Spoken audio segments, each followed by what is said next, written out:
Spike got his soul, did you try to bring something different to the screen? Was that?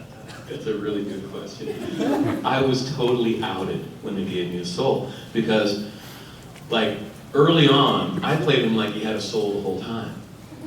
I didn't want to be fired, right? I didn't want them to kill me off, and I come from stage where you can read the phone book and make people laugh or cry, depending on what you want them to do. So I always thought, you know, Joss, you could write whatever you want.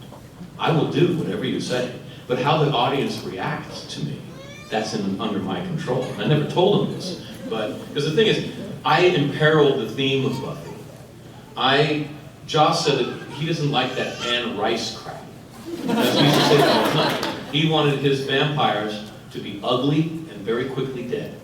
Because they are a metaphor for all of the challenges that you have to face in adolescence. So if you get over the challenge, you kill the vampire. And so he got talked into one romantic vampire, and that was Angel, by his writing partner, David Greenwald. And then Angel just takes off like a rocket. And he's got to deal with that and keep his theme. And then I come along, and I'm supposed to be like a dirty tool. And that's not supposed to be romantic at all. And then it happened. And I remember him backing me up against the wall one day, and he goes, I don't care how popular you are dead, dead, dead. So he was trying to get the audience to stop liking me so much. And I was just like, yes sir, I'll do it, good script. But in my mind I was like, I am not gonna be fired.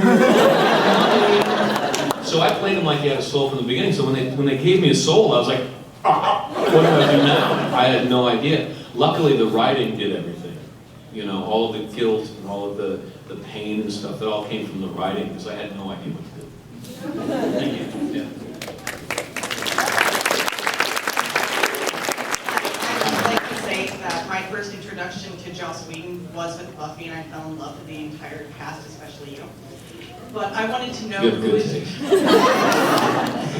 your favorite person to work with in any of your shows? Tony Head. Yes. Great guy. When I first shot with Tony, I was just thinking, because I came from stage where you kind of play things kind of big. And I remember shooting with Tony and just going, man, would you kick it up? You're boring the heck out of me. And then I saw the footage when the show came out. He kicked my butt. And I think I learned most of what I know about film acting just by watching Tony. Okay, thank you. Yeah.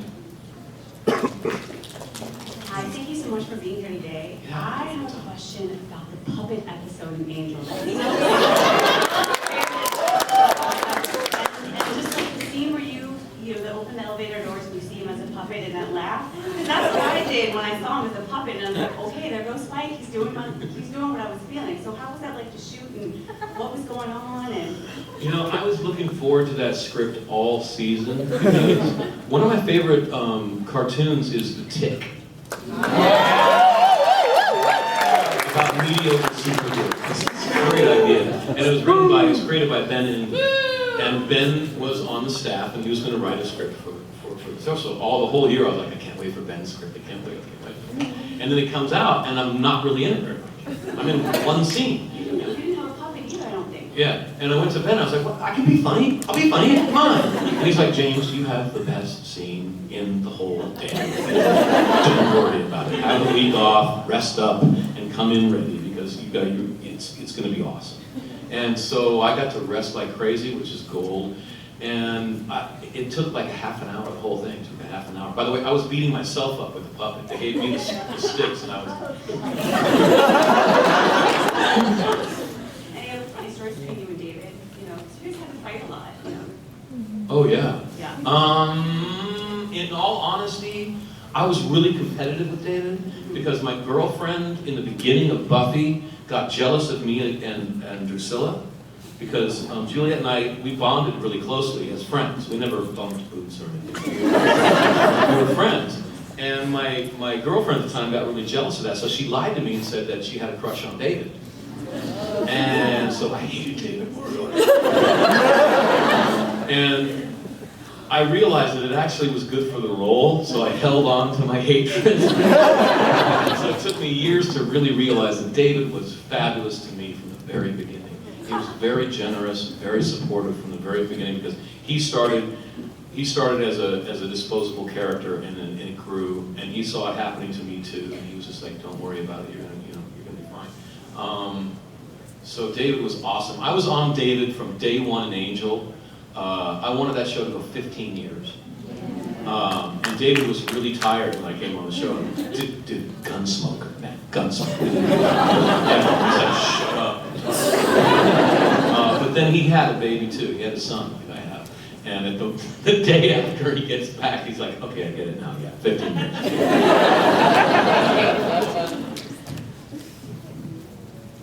Hello. My name is Shreya. I study opera at Portland State, and a bunch of the opera kids, we want to know if you'll ever do opera. Yeah. Yeah. Opera is fabulous. Maybe do one with Anthony Ed. He was in Reno, the genetic opera, which is a rock opera, which would be great for you. Totally. I love it. Yeah. I would like to try. I've never done it. You should start trying to come talk to us at Portland State School. Thank you. You're welcome.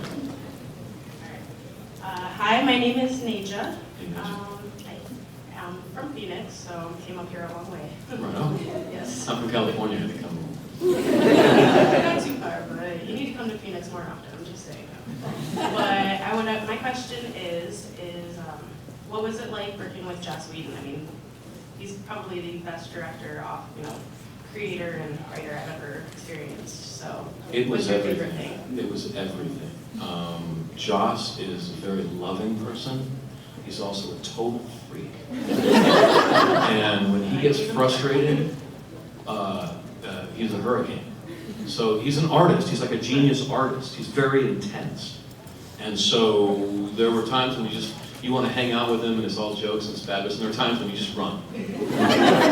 like his stunt coordinator one time, they were walking around the set, and Joss is supposed to tell the stunt coordinator what the fight is going to be this week, and how many people, and where the angles are and everything, and they're walking the set. And the guy's like, okay, how many people? I don't know. Okay, what's the villain? What's his powers? I don't know. Okay, well, I mean, how many people? I don't have anything, okay? And he just screamed, I have nothing! Like stormed off. Jeff was just like, so yeah, so Joss is a hurricane, and also a warm rain. All of them. And what about the last episode of Buffy, right before your character dies and everything? That part between you and Sarah Michelle Gellar, what would you have liked to happen? Because they don't actually explain it. She walks into the basement while you're down there, and then Wait, this is the last episode of when I don't know burn if up? last or second to last. I'm not really sure. The night before. Okay, yeah. The night before she goes down, I know. Oh, do we sleep together? I know that John, in the credits, he said he liked to leave it open for the fans to interpret it how he wanted, or how they wanted. But what would you have liked to have let happen, or seen happen? I think it would be beautiful if they slept together one more time. Yeah. If she was able to forgive him on to that level. If you're gonna die the next day, I guess that would probably be Yeah. All right, thank you. Well, I don't mean to interrupt, but we have about 4 minutes left. Oh, it went by very quickly. It really did. So I'm sorry, we may not get to everybody. Do you want to try a speed round? Do you want to try speed? Can you do the? I don't know. I don't know. I talk fast. Phrasing. Speed, but go ahead. First of all, you're my favorite vampire ever, television, movies, you are my favorite dancer. Second, what are your feelings on musically? Who's your favorite band? Nirvana. Nirvana. Yeah. Nirvana and Joan Jett.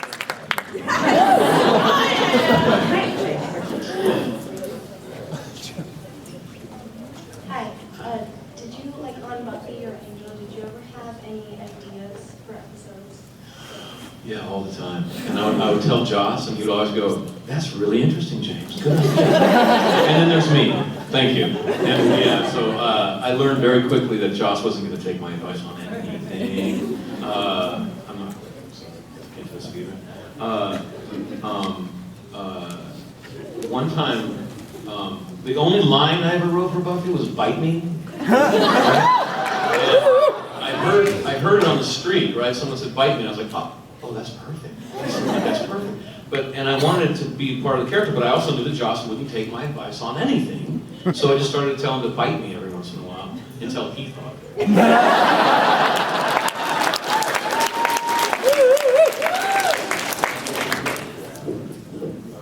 The musical episode of Buffy is obviously my favorite. Yeah.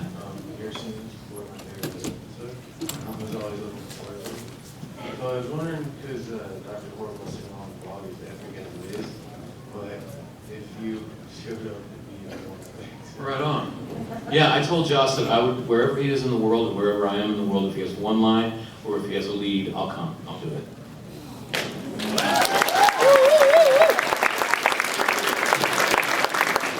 Hi, I'm kind of a fan. I've seen your show like maybe once or twice. And you always mention that you've come from the stage. You've mentioned it a few times. Yeah. And as somebody who wants to be a musical theater major and is obsessed with Buffy a little bit, I was wondering if I could like maybe sing like 10 seconds of a song with you. Not necessarily from the show. I know that's a big Yeah, what song? request. Rest in peace, or maybe, yeah, sure, that one. Like Can we do Johnny Mitchell? the beginning of it. Okay. I died so many years ago, and you can make me feel like it isn't so.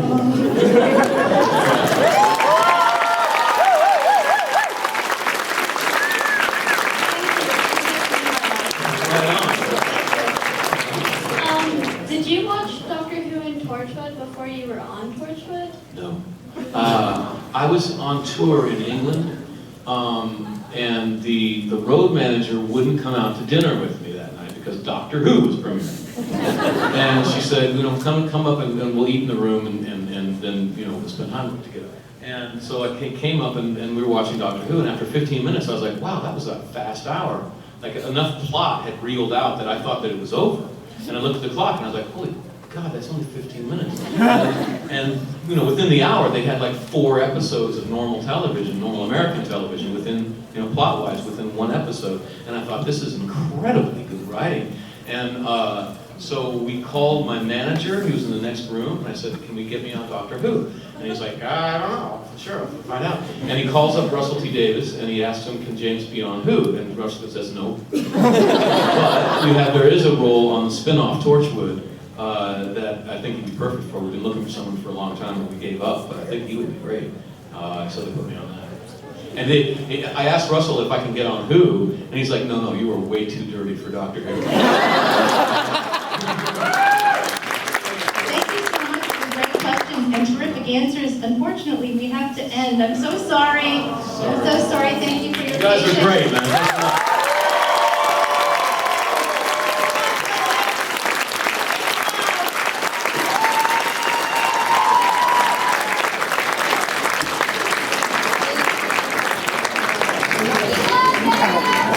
Ow.